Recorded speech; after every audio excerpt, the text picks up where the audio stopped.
Hello, everyone. We are so glad you are with us. It is Wednesday. That means we are here live. It's 11 a.m. Central Time. We are so glad that you're with us. As always, we are here talking retirement. And I couldn't be happier with Dave gone. I love when he's gone because we get special guests in. And so we do have Chuck Chaput with us today. He is the Compliance and Communications Officer for Medicare Compare USA. Chuck, welcome to our show today. Thank you, CR. Nice to meet you. Pleasure to be on. Yeah, I love having guests on the show because we get to talk about all these different retirement topics. And Dave usually dives into every topic under the sun. But you specialize in Medicare, correct? That's correct. Our company exclusively markets and represents Medicare companies, Medicare And insurance. and Chuck, tell me a little bit about Medicare Compare USA before we dive into all the questions. I have a lot of questions for you today. Absolutely. So, Medicare Compare USA, we're headquartered in Washington State, north of Seattle, and we specialize in all forms of Medicare insurance. What really differentiates us in the marketplace is that we work with about 600 hospitals around the country who exclusively refer their Medicare patients to us for help navigating Medicare. So we are a Medicare insurance broker. Collectively, we represent probably about 100 different Medicare plans nationwide. Now, of course, one of the things that we always do is drill down to those Medicare plans in the area of where the Medicare beneficiary lives. So there's no sense talking about plans that are not available to them. But we represent Advantage plans, Medicare supplements, known as also Medigap insurance plans, as well as Medicare prescription plans. And one of our foundational principles, if you will, is that there's no single plan that's right for everyone. It comes down to understanding the person's needs and preferences and budget and helping them find the plan that best fits those needs. And Chuck, I love that you say that because as we talk into retirement, everybody when we get on the show comes on and says, "Well, I want to get my retirement plan like John down the street." Well, no retirement plan's the same, and as you're talking about here with Medicare, it's all different. That's why we are here to help people individually because as a group, it's almost impossible to come out and blanket it out and say, "Hey, this is for everyone and it's going to work for everyone." And even in Medicare, a lot of people feel like it's just the same. Exactly. Well, a great example we run into a lot is, like you're saying, a friend or a neighbor will say, "I'm on this Medicare Advantage HMO. I love it. The premium, it has zero plan premium. My doctor's in the network. It's wonderful." But their neighbor, who might be looking for a plan, might be a snowbird, and they might spend 6 months a year in a whole different part of the country. And an HMO is typically not the best plan for somebody that's a snowbird because HMOs will only give you about 90 days of travel before the plan will say, you really shouldn't be on this plan because you're supposed to always access your primary care physician first under an HMO. So under that scenario, we might recommend a Medicare Advantage PPO or a Medigap plan that has better travel abilities than an HMO, just as an example. Great example. And Chuck, tell me why Medicare? What brought you into the Medicare space? Well, my I've been in the Medicare space since 1992. Um, I used to work for a single insurance company, and it was a very good experience. But what I found was that by being with only one company, I wasn't able to provide customers with the broadest selection of options. It was also at that time that a lot of healthcare providers were having trouble with Medicare. It's not as prevalent today, but you'll still run into it where healthcare providers are saying they lose money on Medicare. So every time one of their Medicare patients comes in, they actually lose money. And so providers were turning to my company to help them solve that problem. And what we basically help them do is to identify those Medicare plans that become partners to the healthcare provider. So they're in it together and they can, frankly, compensate the provider at a better amount than what they're getting under their previous contract. So long story short, it's helping the patient navigate Medicare, but in a lot of ways, it's helping the healthcare providers navigate Medicare as well. So that, again, the number one thing we're trying to protect is that relationship between the patient and their provider. And if you're joining a plan that your doctor or hospital doesn't accept, then you're going to have to change provider, and that's not something anybody really wants to have to do. Exactly.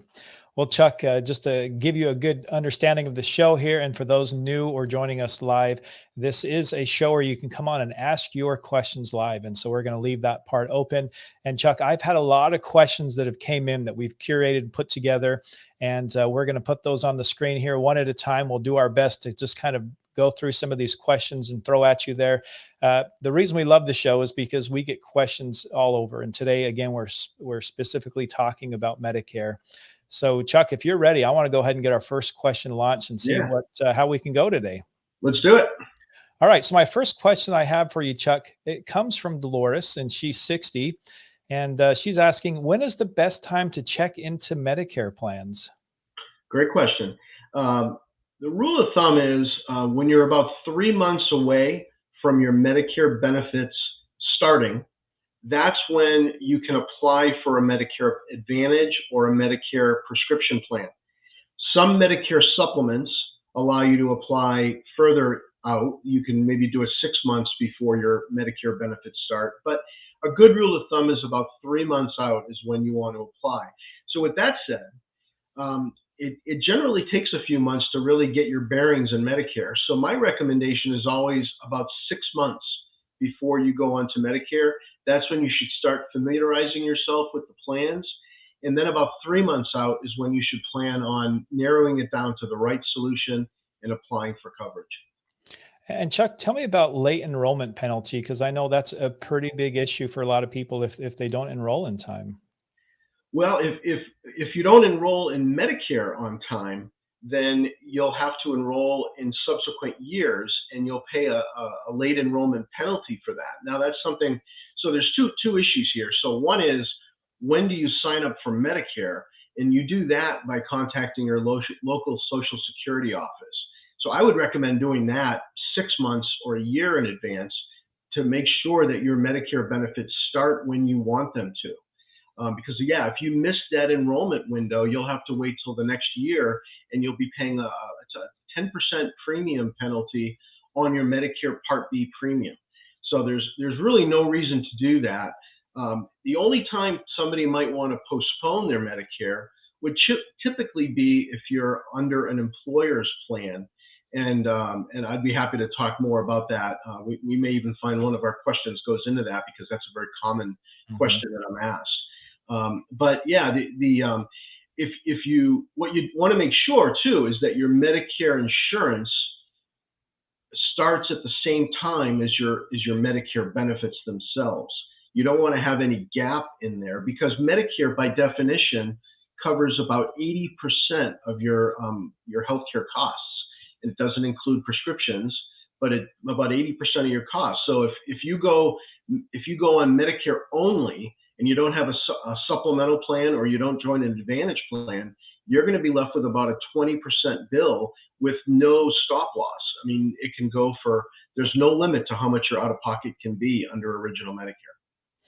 And one thing I didn't get to bring up, Chuck, is let's break down and talk about these parts of Medicare. I think a lot of times people are under the impression that if I'm Part A or Part B, I'm good. But if you can maybe explain some of these and maybe go through a few of those, then we can dive into another question here. Yeah, that's great. It's great to form kind of a foundation, if you will, and I call it the alphabet soup of Medicare. Um, so you got Medicare Part A, which is hospitalization. So anything that would take place when you're in an inpatient at a hospital, that falls under Part A. Medicare Part B is medical services. So anything that would happen on an outpatient basis at your physician's office, or even at a hospital, if you're not admitted as an inpatient, those will all be covered generally under Medicare Part B. Then Medicare Part C refers to, it's a synonym for Medicare Advantage. So Advantage plans, you'll often hear them referred to as Medicare Part C plans. And then Part D of Medicare, that's the prescription drug benefits. Medicare does not cover prescription drugs. And so a Medicare prescription plan, those came about in 2006, and those provide you with options to have your Medicare, your prescription drugs covered under Medicare. And I think it's important too, as you're talking about the Medicare Part C, that Medicare Advantage plan. That one it's a little different. It's the it's the original Medicare, but it's private companies versus A and B. That's federal insurance, right? Correct. A Medicare Advantage plan is an insurance company that has a contract with Medicare. And when somebody joins an Advantage plan, they're agreeing that that Medicare Advantage plan will act as Medicare on their behalf. So it's often referred to as a bundled solution because a Medicare Advantage plan will include Part A, Part B, Advantage as it is Part C, and then it'll usually include a Part D prescription drug plan. So all of those are bundled together. They can be wonderful plans, but they also, like any insurance, there's downsides too. So it's important to understand the basic differences between an Advantage plan and its alternative, which is a Medigap plan, or also known as a Medicare supplement. Those plans are designed to fill the gaps of Medicare. So as I mentioned earlier, Medicare covers about 80% of your costs, and a supplement or a Medigap plan is designed to cover that other 20%, or pretty much all of it. Not all of it. Like, for example, your Part B annual deductible will have to be covered by, you'll have to pay for that. It used to be that supplements could cover that, but a few years back, they eliminated that benefit. So I don't know if does that help? Yeah, yeah, no, that's perfect. And I was going to see, Chuck, how your company helps if somebody wants to get into the bundled part, where you're saying it covers Part A, Part B, and usually includes that prescription drug, that Medicare Part D. So the important thing, this is really important. If you're joining a Medicare Advantage plan, these days, most of the Advantage plans are either an HMO or a PPO. There are exceptions. There are plans called private fee-for-service health plans. There's also cost plans, but you don't run into those nearly as often as you will an Advantage HMO or a PPO. But here's the catch. If you join an HMO or a PPO, you cannot join another company's prescription drug plan. So if you join an HMO, you'll have to choose the prescription plan that is bundled with that Advantage plan. If you made the mistake of joining an Advantage plan and then at the same time enrolling in another company's drug plan, by enrolling in that drug plan, it would automatically cancel your Medicare Advantage plan. So it's very important that when you consider an Advantage plan, you're looking at the prescription benefits offered by that plan. And each plan uses what they call a formulary. That's the list of all of the prescription drugs that plan covers. So you'll want to and again, this is part of what our company does. Our agents will literally sit down with your list of medications, and we will enter that into the formulary of the plans to make sure that all of your medications are covered. So if you find that you're on a very expensive name brand drug and that is not covered by the formulary of the Advantage plan you're looking at, you would be responsible for the full bill of that prescription drug, which can be literally thousands of dollars. So for that reason, it's not uncommon for someone to use a high-priced name brand drug, and we would then kind of go at it backwards. We would then say, let's find a Medicare prescription plan that covers that medication, because that's a very big exposure for them. And then once we find that prescription plan, then we can figure out what's the right solution on the health benefit side. Maybe it's purchasing a standalone, a Medigap Medicare supplement plan to go with that standalone drug plan. Or we might find that the prescription plan that covers that expensive drug is bundled with an Advantage plan, and maybe that Advantage plan provides a good comprehensive coverage for the beneficiary. So it really comes down to, again, everybody's different, and you got to really take the time to understand all the nuances of what that person's trying to accomplish and what makes their situation unique to then back into the right solution. And Chuck, I really appreciate you say that, because as we're always talking about retirement, the thing we always talk about is making sure it's an individual base. And I love that you reiterated that. And we're going to continue to move down here, because I've got a lot of questions. I'm going to try to sneak what we can in here for you. Sure. So my next one here is from Glenn. Glenn is 63. I plan to work past 65. How will my current health insurance through my employer work with Medicare? That is I would literally say that's probably the most common question, and one of the most difficult to really answer in a generic sense without going into the specifics of that person's situation.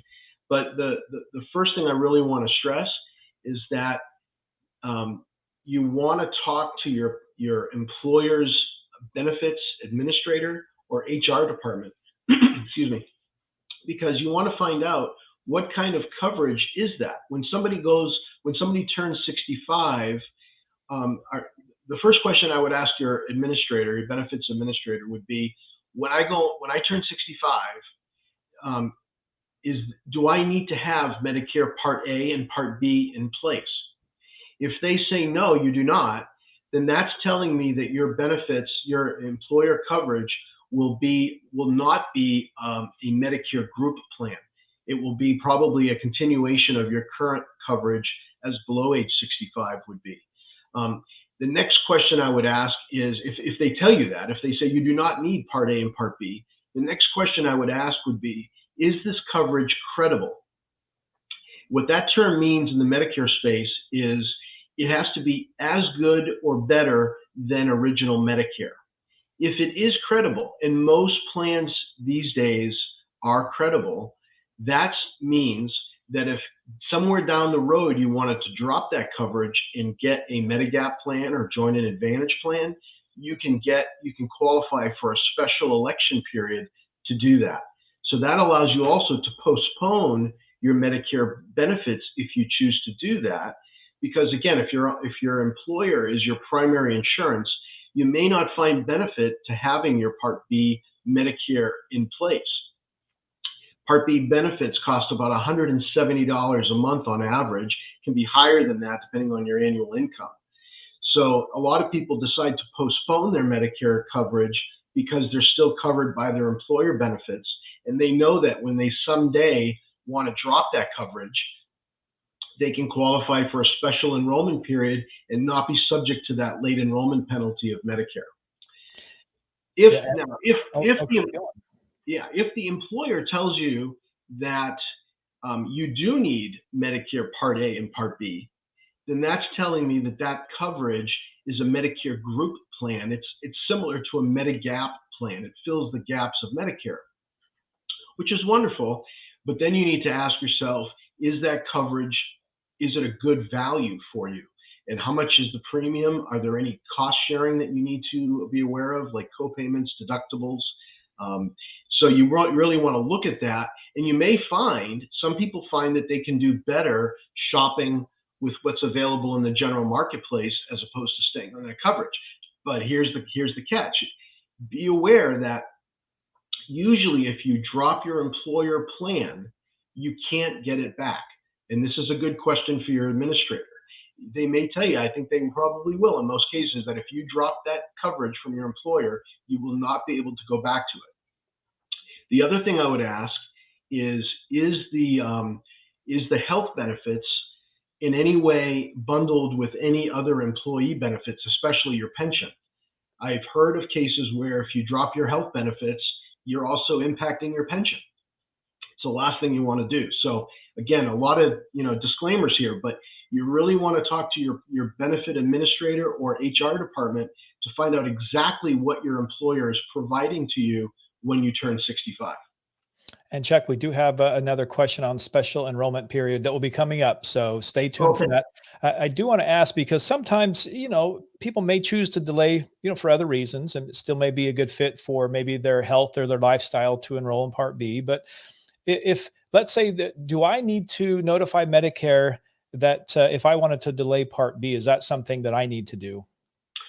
I would highly recommend you contact Social Security either way. Probably when you're about 64 and a half, I would be talking to the Social Security. In most cases, you have to opt into Medicare.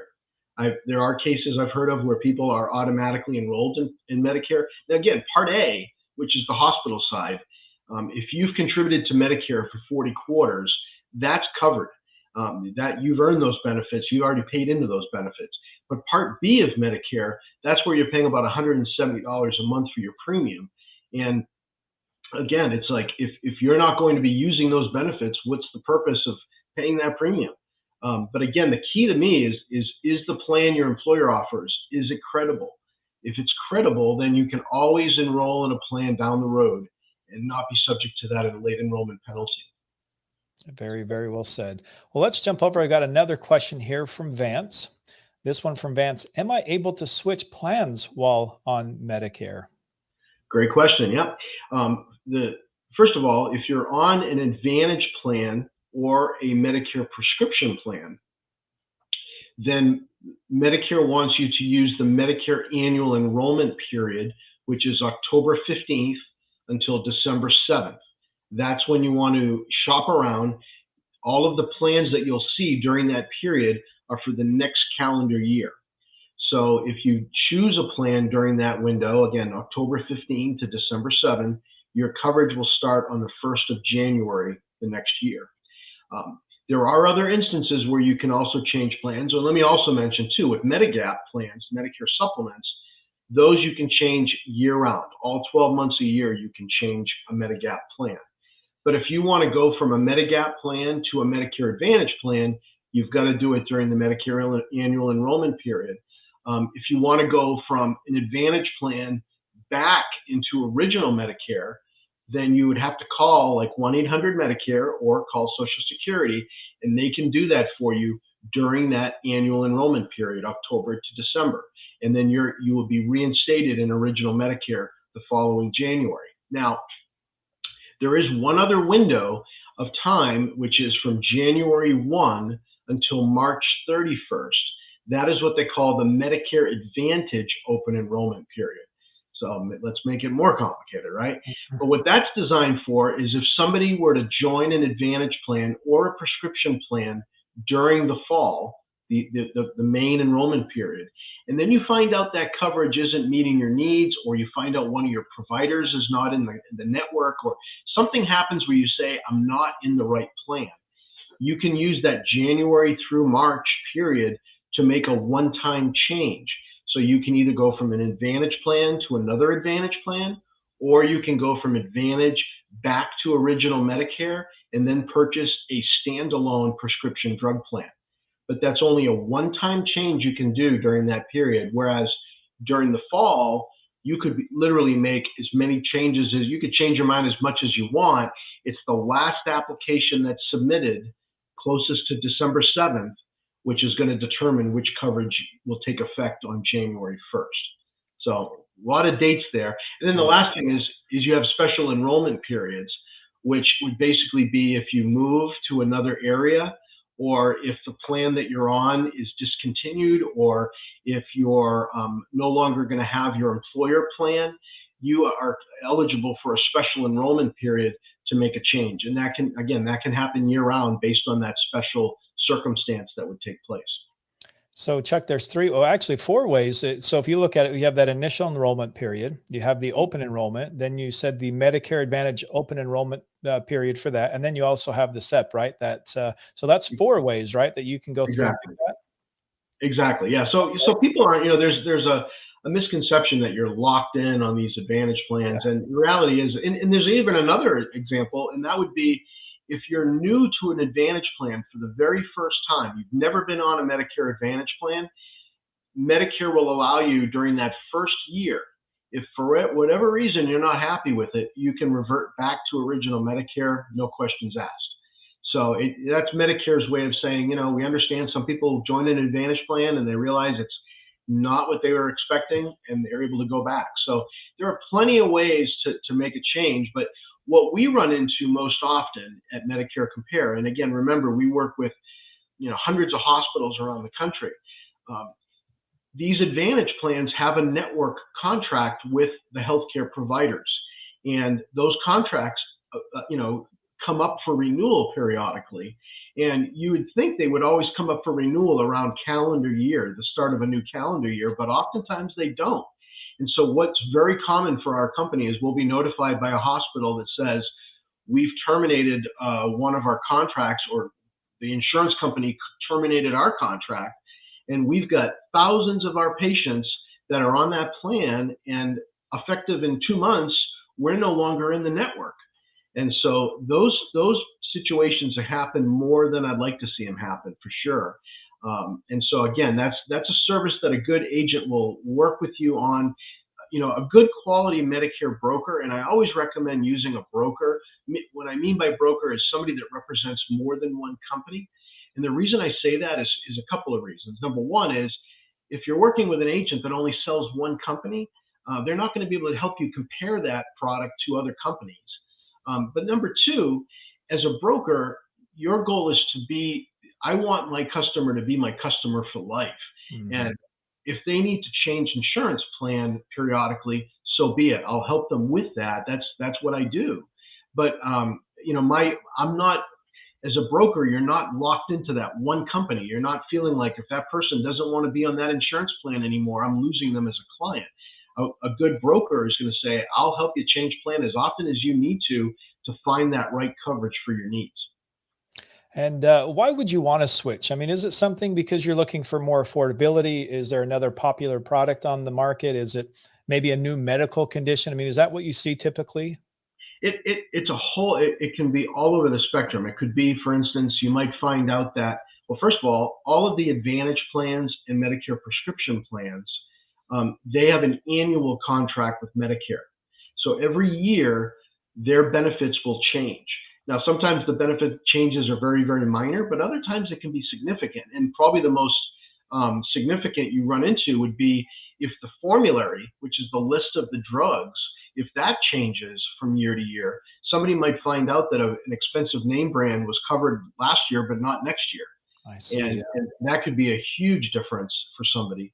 Other times it could be, again, somebody might decide to change their travel lifestyle. They might say, I'm going to start being a snowbird, or I'm going to start spending a couple months every year at my son or daughter's house that's thousands of miles away. That may have an impact on the right coverage for your specific lifestyle at that point. And then your healthcare might change. Your health situation might change. There's no real 100% rule of thumb. That's why they call it a rule of thumb. But if somebody has a change in their healthcare and they're going to start using a lot of healthcare on a monthly basis, most of the Medicare Advantage plans have a copayment or have co-insurance. So every time you see a specialist, or every time you go get rehabilitation, you're going to be paying a copayment every time.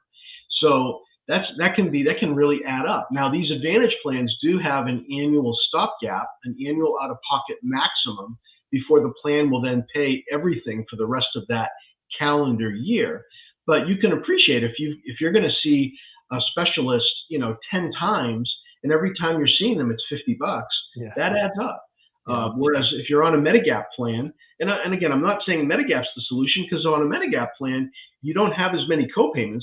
In fact, most times you have no copayments. However, the monthly premium for those plans is considerably higher. Mm-hmm. So a Medigap plan premium might be $200 a month, whereas a Medicare Advantage plan might be zero copay or zero premium per month. So again, the premium's an important consideration, but you got to look at all of your out-of-pocket costs to really get that, apple-to-apple comparison. Yeah, and I appreciate that as well. We only have about a minute or two here, so I'm going to ask you one more question before we end our show here today. Mm-hmm. This one is coming from Ruth Ann. How can I pay my Part B premium? Good question. So the vast majority of people have their Part B premium automatically deducted from their Social Security check. However, you can call 1-800-MEDICARE and you can change it. So if you want to pay monthly, you can do that, or you can have it automatically withdrawn from your checking or savings account. But the vast majority of people I've run into, it's automatically deducted from your Social Security check. And when I was looking this up, I mean, it looks like everything else, like you said, check, money order, credit, debit, it's through your bank. And it brought up the Medicare Easy Pay. And I haven't seen that before. Tell me, is that what you were referring to? Is that something different? Right. Yeah, it's basically similar to like doing like an automatic checking withdrawal. It's an option. I don't have a lot of clients that have used it, so I don't really have a lot of experience with it. Most folks just have it taken out of their Social Security, and That's The simple way to historically do how it. it's been done. Yeah. Yeah. Yeah, well, I appreciate Chuck you being with us. It's been fantastic. I can't believe how fast the time went. It feels like we just barely started, and here we are already 30 minutes through. I hope we can get you back on the show because I have so many questions here, and we didn't get to them all. But I would love to have you back on another time where we could dive through more of these questions that keep coming in from our all of our audience. That sounds great, CR. I'd love to be a part of it. So let And me know. And especially when we get closer to the fall, that's when everyone's going to start making their decisions for next year. I was going to say, Chuck, as we get closer to the fall, I can only imagine these questions. So Dave and I, we go through all of our questions. I mean, we were last at count, we were over 10,000 questions that come in, and this is all retirement. This isn't just Medicare, Social Security, long-term care. This is everything. So can you imagine how many Medicare questions that we get coming in all the time, which has been fantastic. And one of the things that if you are here with us live or on replay is we have this website here, MedicareCompareUSA.com/retirement risk advisors.